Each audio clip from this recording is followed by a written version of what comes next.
If you're an estate agent who's building a successful business but now feels stuck in the hustle, this recording is just for you. I'm sitting down with Daniel, a top performing estate agent in Essex who's crushing it in sales but struggling with time, lifestyle, and untapped opportunity in his business. We're unpacking what's holding him back and crafting a game plan to fix it. Hope you enjoy it. Daniel, welcome to the podcast. Thank you so much for coming on. No, thanks for the invite. I really appreciate it. No, it's good of you to come on. So, talk me through then. So, for people who don't know yourself, give us a bit of background on your estate agency career, where you're located, how long you've been doing it for, what's the 411? Yeah. Okay. So, started off back in 1987 as a trainee negotiator, working in Gants Hill in Ilford, close to where I grew up. I was there probably for about a year, and then I joined Halifax Estate Agency, or Halifax Property Services at the time, and I was there for just over 30 years. They got bought out by LSL back in, I think, 2010, and then we transferred from Halifax Estate Agents to LSL, and just sort of worked my way out through the ranks, training negotiator through to I was running a branch at sort of 24 years old, successfully sort of in East London, and then sort of climbed the ladder, area director, regional director, and then was made redundant just sort of a few months into lockdown, which at the time seemed like the end of the world. But fast forward nearly 5 years, probably the best thing that's ever happened to me. Cool. So, joined Keller Williams at the end of August 2020. Started up my own business, and I've been covering sort of Loughton, Buckhurst Hill, and that sort of part of near Epping Forest for the last few years. Cool. And I suppose the big question is, how's it gone? Yeah, I mean it's been an interesting journey. I think probably when I first started, I just messaged everyone on my phone saying, "Look, this is what's happened. This is what I'm going to be doing. You know, if you know anyone that's looking to sell or needs any help or advice, then please pass on my number." And there was lots of people that I dealt with over the years that were really supportive. Maybe some property developers that had some rental properties dotted around. Um, uh, and it was funny at the start. I was doing crazy things. You wouldn't even believe what I was. Well, you might believe what I was doing. So my core area I was trying to look after during the week, and I was launching some bits and pieces. A friend of mine had some properties to rent in Ramsgate, we advertised those, and then on a Sunday morning about 7:30, 8 o'clock, I was driving down to Ramsgate to do sort of open days Well, on okay. lettings properties, So, and then sort of yeah, just to sort of tide me over, to get some rental income in, bits okay. and pieces like that. And I was here, there, and everywhere. So I was doing, predominantly I used to work in East London, so I was doing some sales in Plaistow and Canning Town and East Ham, and then I was still getting a few bits locally in Loughton. And then it's only really probably the last 18 months I've been absolutely hyper local. Good. Okay. Excellent. That saves us a whole conversation about going local. So you're ahead of the curve already on that one. So that's good. So yeah, I don't want you driving all over London effectively. I want you to be as local as possible. So Loughton sounds really good. So talk me through. Let's bring me bang up to date then. Talk me through sort of figures within your business. So what is sort of the average month look like for yourself with regard to market appraisals, instructions, sales, all that sort of stuff? Yeah, so I could probably go back a little bit further. So this year I've just introduced some team members Great. to the business, and that's really having a sort of a strong knock-on effect. So this year, probably on average about 8 market appraisals, I would say, that I'm going out to, and probably between 5 or 6 instructions. Cool. Good. Sales wise, probably sort of 4 or 5, and then completions, that's probably filtering down to about 3 at the moment. Although I have got quite a sort of a strong pipeline that's sort of backed up a little bit since the stamp duty rush. A constipated pipeline, which is my worst favorite expression. Right. Yeah. So, and how many? So you mentioned your team members. How many are they valuing properties? Are they sort of like admin, or what sort of role do they have? No, so I've got I outsourced my sales progression about Okay. 2 years ago, and that's been working really well because sales progression was taking up a lot of my Yep. time and a lot of my focus, to be fair. So that happened a couple of years ago, and I've been doing the majority by myself. So I've been, long hours, 6, 7 days a week. Uh, but in order for me to get to the next level, I've got an admin lady 3 days a week. From she works from 9 till 5, but I'm probably gonna ask her really nicely if she wants to go to 4 days. Okay. And then I've got Guy doing my sales and marketing, so it's like my social media, because being sort of I was asking my kids for help and stuff on the social media because Okay. I'm not great with tech, if I'm being honest. Okay. Fine. Put me in someone's front room, sitting on their sofa, having a chat about property, Hmm. no problem. But the actual marketing side, with regards to social media and that sort of thing, I wasn't great at. So Okay. he's come in and he's working 4 or 5 days a week now. And actually, I've noticed that my business this year has certainly sort of, is starting to flourish.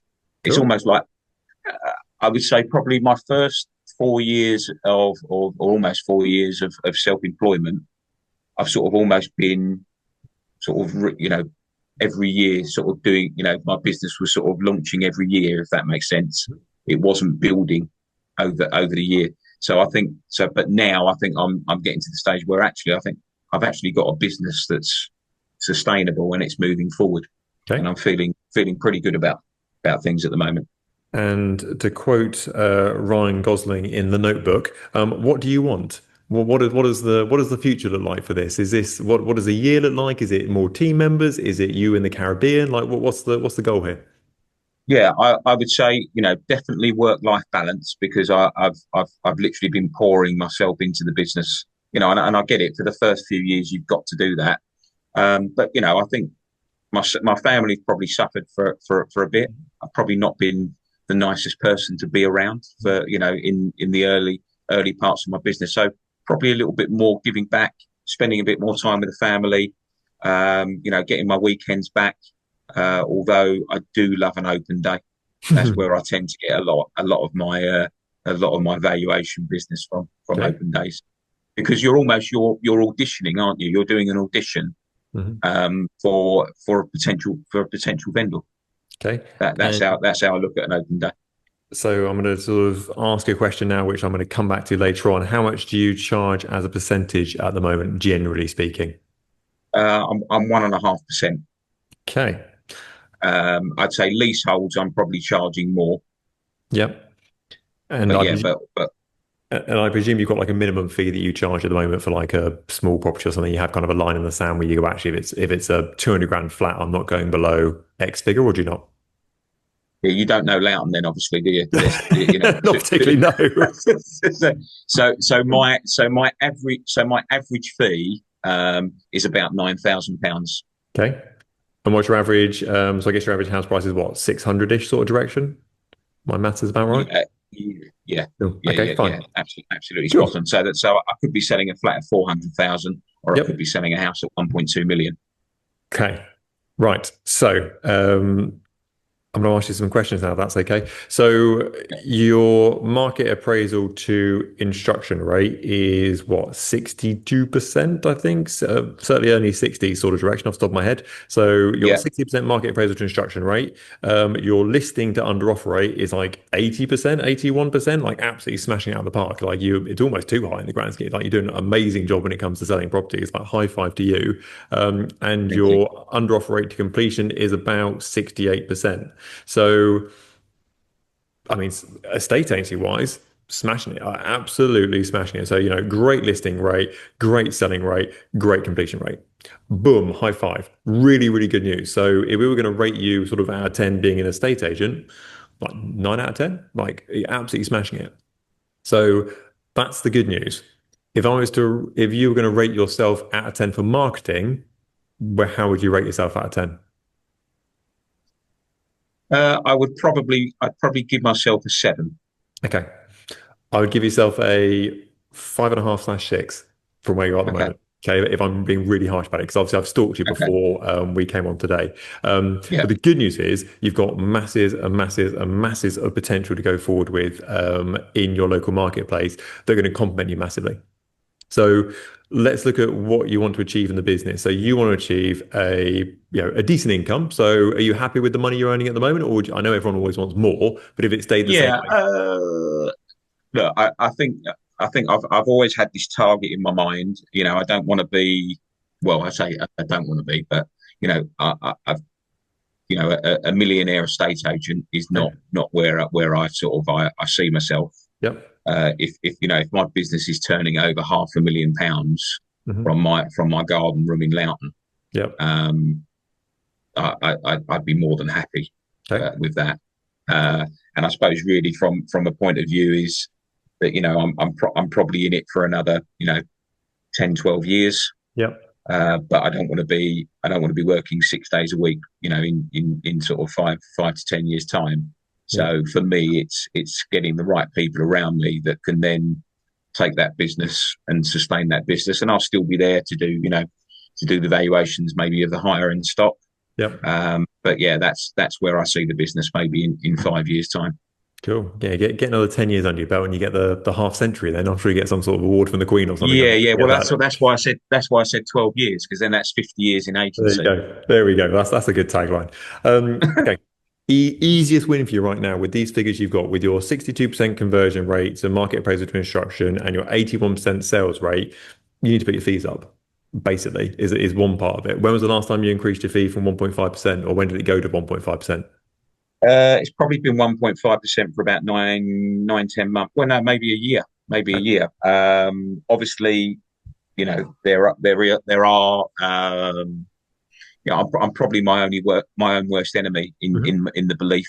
Yep. Um, there's local agents that are doing bigger numbers, Mhm. and they're quite happy to do a 3 grand plus VAT set Okay. fee, Yep. like 0.75. But I suppose I shouldn't be worried about what they're doing, You should because not know. if people don't understand what I'm trying to do, then they're not the right fit for me. And that's exactly the right attitude. So when you first launch any business, yes is your favorite word. You're like, oh, you've got a pulse on a doorbell. Let's get you on the market, sort of Hmm. thing. When you're a couple of years down the line, you're like, actually, you're not coming on with the fee I want, or you're a bit of a dick, or your house price is too high for what I think it's going to be. It's probably not for me. Thank you very much, sort of thing. So I would look at this in kind of a couple of options you've got in front of you. Are you charging up front at all at the moment for people to go on the market with yourself? No. Okay. How much does it cost you to put a property on the market currently? So how much do you get like professional photographs, professional floor plan? What do you get? Yeah, yeah. Pro photography, floor plan, and I normally go with a premium listing on Rightmove. Okay, and how much does If that it's set you if it's up? How much does that all add up? uh, Probably about £180. Okay, so let's round that to £200 for a nice bit of easy maths for myself. And you mentioned you're listing what, 5, 6 properties per month. So that's 1,200 quid negative cash flow every single month out of your pocket to pay the photographer and all that sort of jazz. Cool. Yeah, Okay. If someone came to me and I had a 600 grand house and I was paying £9,000 worth of fee, yeah, £250 up front is nothing. Like, yeah, and I don't think you should be charging that. I think you should be charging more than that. I have got clients of mine at the moment who are charging £1,000 up front for cheaper properties than that as an initial upfront sort of marketing fee. Um, yeah, Softcore version, hardcore version. Softcore version is that we refund it at the end and we say, I'm going to pick a nice round figure here. Let's say we charge 500 quid up front and that pays for the marketing, etc., to work with ourselves. And then we refund that at the end. So it's actually kind of 8.5 grand fee at the end as opposed to 9 grand, but you've got 500 quid up front. If you're listing 5 properties per month, that's 2.5 grand into your business, sort of upfront cash flow. And that's, a grand or so to pay for your whatever premium listing bill or whatever it may be, set some base yeah, in there for admin person. So that's going to cover a lot of sort of the shortcomings straight away. The hardcore version is obviously you don't refund it. And it's just £500 up front, then it's 9 grand at the end. My fee's 9.5 grand, 500 quid up front, 9 grand at the end of it.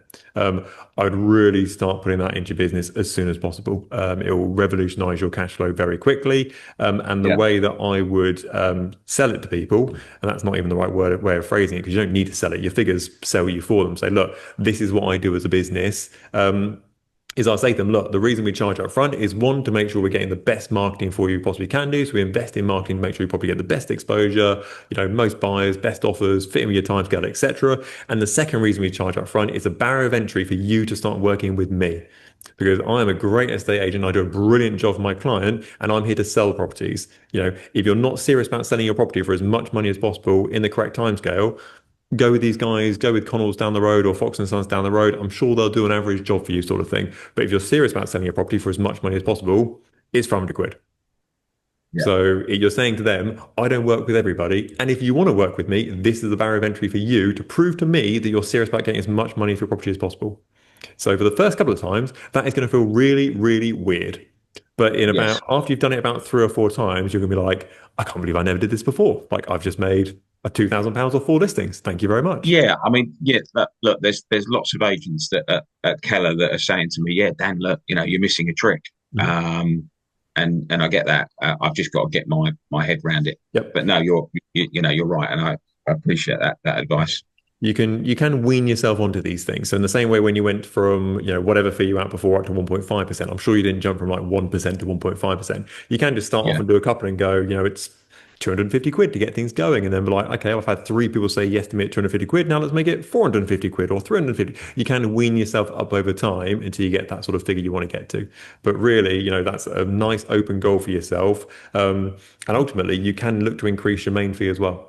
That the kind of the upfront fee is a nice to have, but the main fee yeah, you can increase that quite easily by 0.1% per month or every couple of months or so until you're knocking on the door of 1.75, 2%, that sort of direction. So, yeah, that doorway is open because, let's say, for example, you lose one instruction off the back of your fee being slightly too high. Well, you essentially wanted more time with your family and kids, and the amount of money you're going to make off the other people coming on the market is more than going to cover that. So it's a win all round yeah, sort of thing.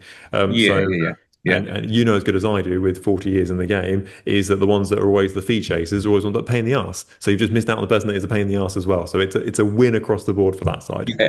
It's funny. I had a call the other night, 7:30, from a vendor saying, "Look," and I'd left the contract with them, and I was going to go back, and it was all booked in to go back. And they said, "All right," but another agent's come back and said that they will do it at sort of, at this 0.9%. And I said, "Yeah, but we're having this conversation at 7:30 at night. Mhm. So you've got hold of me. You Yeah. wouldn't be able to." I said, "Look, if that's what you want to do, have a sleep on it, and then come back to me and let me know what you want to do in the morning." Mhm. And he's instructed me now. Yeah, cool.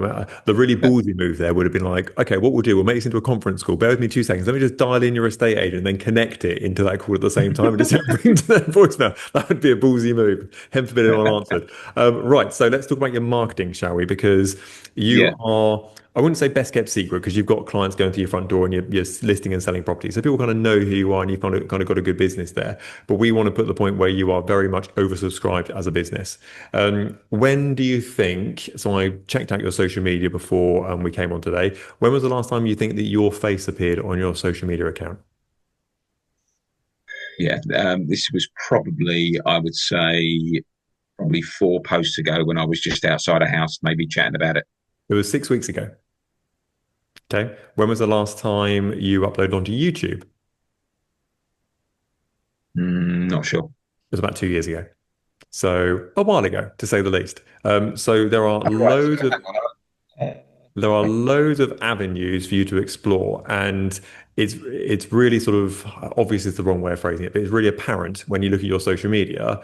I think your normal posts were getting like 12 likes, 15 likes, or that sort of thing, sort of the sort of Canberry-esque sort of situation.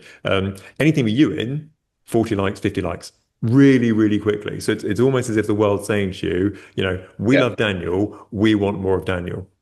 Now, yeah, do you think it's fair to say that with knocking on 40 years of experience in estate agency, you know a thing or two about how to sell a property, list a property, advice for buyers, advice for sellers, what they should be doing, what they shouldn't be doing? yeah. Yeah. I would say yes. Okay. Yeah, Currently, definitely, definitely. currently that is all in your head. Yeah, No one else knows that apart from you. You've got a bestseller after bestseller after bestseller. You have got literally Wikipedia of selling property in your head that only you know.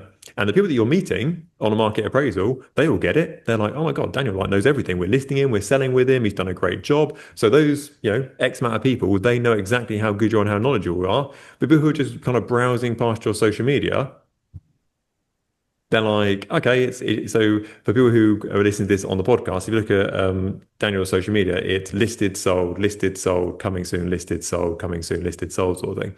Whereas I want you. So every one of those listings has a story. Every one of those sales has a story. Every one of those completions most definitely has a story. This one went on for the last 6 months. It's happened. This has happened, sort of thing, and this is what's going on with it, sort of thing. So we need a lot more of you on your social Yeah, media, to say the least. Now, I would fall this into a couple of camps, and one camp is just going to be information giving. And think about the last 10 questions you got asked on a market appraisal, or what people ask on a viewing, or what advice you'd give someone when they're looking to buy a property. If you were telling your son or your family to buy a property, what they should be doing, or what offer negotiation looks like, and what you should be, what are the do's, what are the don'ts, sort of thing. So there's so much stuff, and just talk about it. yeah, 60-second video. Someone's just asked me this, and I'm going to tell you the answer.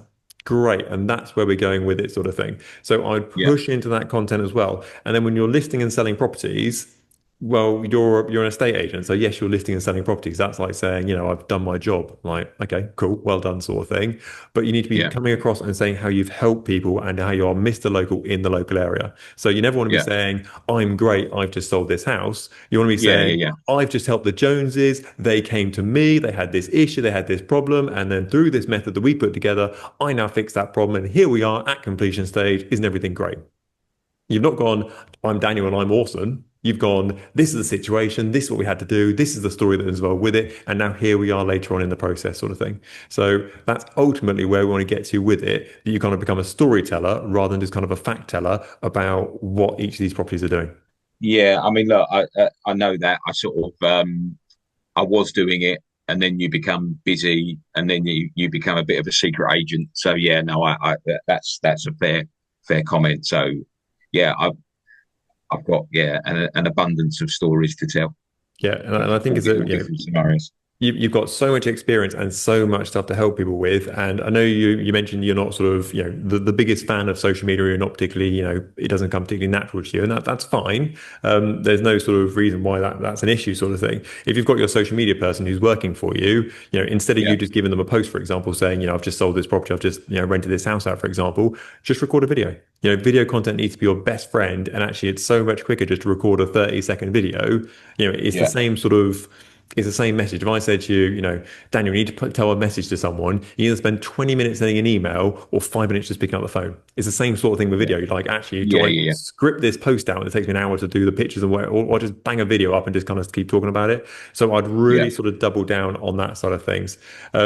So one last thing I would look at, and it's around your social media messaging. So I'm just on your Instagram page at the moment, and obviously it mentioned you're an estate agent. It mentioned you're the number one Keller Williams UK agent in UK quarter four. Well done. Selling homes since 1987. Residential sales and lettings. Mentions obviously you're in Essex, and then gives me a link to your link tree as well. So what I would look at is that your social media, for example, and obviously all your marketing is the very top layer of your sales funnel. So everything should come down from there effectively. So basically, we want people to find you on social media or see your content or see your videos, for example, and then want to take the next step from there. So what we want to get across is why people should interact with your social media. So for example, the fact you're number one with Keller Williams, I mean, well done. But if I was a seller in the local area, I wouldn't really care too much. The fact you've been yeah. selling since 1987, I'm not too fussed about that. The fact you do sales and lettings, okay, that's fine. And the fact you cover the Essex area is cool as well. So why should someone follow you on social media? What's in it for them? What's their part of the deal, do you think? Um, I mean, I would say that I've probably experienced, every possible market in my 38 years. Okay. So there's no market that I've not experienced. Okay. So if you said something along the lines of follow me to learn from my 38 years of selling property to give you the best possible result of selling your property in Lawson, That's what's in it for yeah, you. So, or, follow me to get the inside scoop on selling properties in Lawton, or follow me to find properties before they go on the market, because I know you do a few sneak peeks here and there. So basically, you're saying yeah, yeah, this is what's in it for you. Okay, so yeah. what do we want people to do next? So this is the top of our sales funnel. What's the next? Where's kind of down the sales? What do you want them to do? What they find you on social media, and they're like, oh, cool, he's got some good videos and whatever else it might be. What do we want them to do next with you? Well, we want them to reach out and get in contact with me. Cool. Or yeah, So for example, if I click on your link tree, which I used to have a link tree and I've got rid of it because I don't like link tree. And the reason I don't like link tree is a bit like we imagine those films where people go like in like a sewer and they're like, oh my God, there's three options to go to the exit and we have to pick one sort of thing. That's a little bit how I yeah. feel with link tree. But for Right. here, Okay. you've got 1, 2, 3, 4, 5, 6, 7, 8, 9 options in front of me, which are view properties, Instagram, TikTok, Facebook, LinkedIn, etc.